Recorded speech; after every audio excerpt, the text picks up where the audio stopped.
Welcome back to Home Day. Earlier in the show, Sharon taught us how to spot the best pieces at the flea market. And now she's back to show us how to transform our finds with some paint and a lot of muscle. So Sharon, let's start with the transformation of that beautiful credenza. All right, Tracy, thanks. You can see that I have it in various pieces here because I wanted to show what I started with and where I'm going. I've got a lot of work still to do when I bring this back home, but you know what? It does take a lot of work. I'm not going to lie.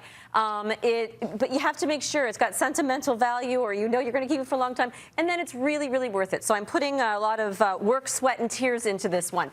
But I'm going to tell you the first thing you want to do with any piece that you pick up is make sure that you remove all of the hardware. It makes your life a lot easier. If you can, remove anything that can be removed. So the doors, the drawers, take them all off, and that'll just make it a little bit easier because I always like to work on a flat surface and at a good height. So I've done that, and as you can see here, I started to sand the top. That was the easy part because I was able to use my palm sander, and I used a 60 grit because I was finding 80 was just not enough to take this off. So easy to take the flat parts off if you have a simple palm sander. That's the only tool I have to tell you. So various types of sandpaper, and that's all you need. But when you get into the intricate parts, Trace, where there's a lot of detail, like in the front doors here, I love that, but I definitely was not able to fit my palm sander in there. So I really just simply cut some small pieces of 60 grit paper, and that's where the muscle comes in, okay? Oh, yeah. But it works. It really does. So just take some time, but give yourself a nice area in the garage where you can make a mess because the sanding definitely makes a mess.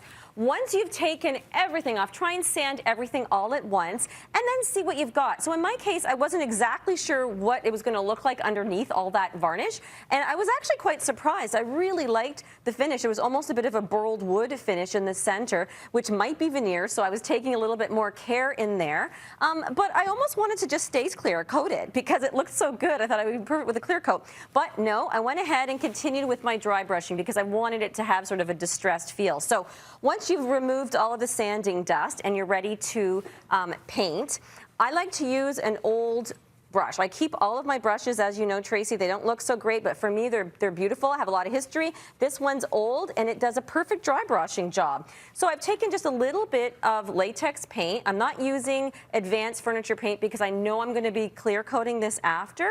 So I'm just using some paint that I had, and I'm going to use just a tiny little bit of it on the end of the brush. Take the excess off, even if you have a little piece of cardboard to take it off, that really helps. You don't want to have a lot of paint on the brush, and then it's really a matter of brushing the paint on in light strokes. If it goes on a little bit too heavy, don't panic because sandpaper is your best friend. You're going to go over this again afterwards with the sandpaper, but you can see I'm kind of following the grain of the wood.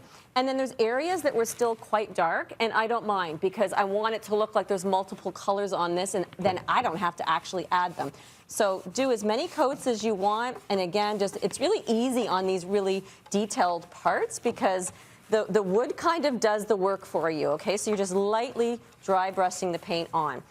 So I've done that. When it's dry, take a 120, like a finer sandpaper, and then you can go back onto your painted area and expose more of that beautiful raw wood. So again, you're not using a rough sandpaper now, you're just kind of giving it a nice smooth finish. And then look at the entire thing. Try and put everything back together before you're ready to stay clear, because once you put the clear coat on, then it's pretty much sealed, okay? So there's no more going back with paint. So it's going to be a bit of a long process, but I'm really excited about how it's turning out so far. So it's going to be a great piece.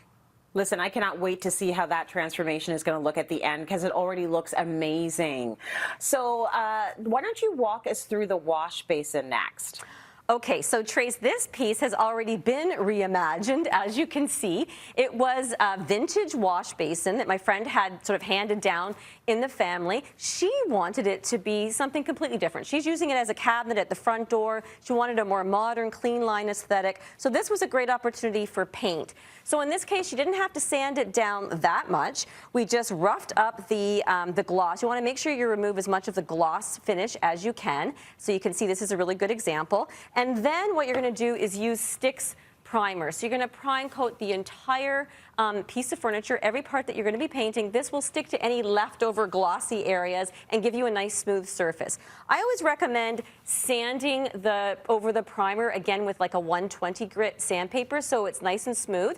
The smoother you get the surface before you put the paint on, the smoother it's going to be with the paint. So keep that in mind. And then in this case, you wanted to do something sort of glam, like a high gloss black. So that was awesome. We did a high gloss black advanced paint. You could do a matte finish. You could do a satin. You could do a semi-gloss. But I think the real key here was also changing the hardware. So keep that in mind. If you don't like the hardware when you get a piece, keep in mind that you can totally change it. What you might want to do is fill your old holes, as my friend did not do, and I only noticed that now. You can fill the hole, so that way you can change it from a single prong or to a double, and you get to have a completely new look and something more contemporary. Very cool. Okay, it looks amazing. Now, let's talk about the coffee table. How are we transforming that? Okay, so this is actually a great piece, and here at the studio, everybody has commented on how they would keep it as is. They love it. But you know what? The owner doesn't want to keep it distressed and weathered like this, so it's kind of the opposite story to my credenza.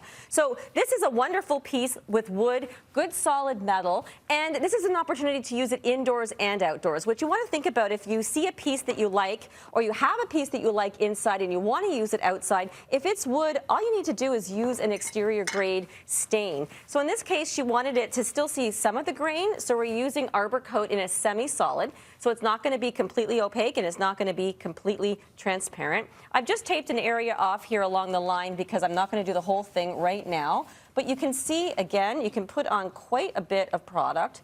I'm used to dry brushing. I don't need to dry brush this time. So we're going to put the semi-solid stain on, and then what you can do is have a rag handy, just a damp rag, and if you want to see more of the grain while it's wet, this is your chance to just rub along the grain. So don't go against the grain, go with the grain, follow the grain, and there you go. So it looks a lot more refined already in that semi-solid black stain.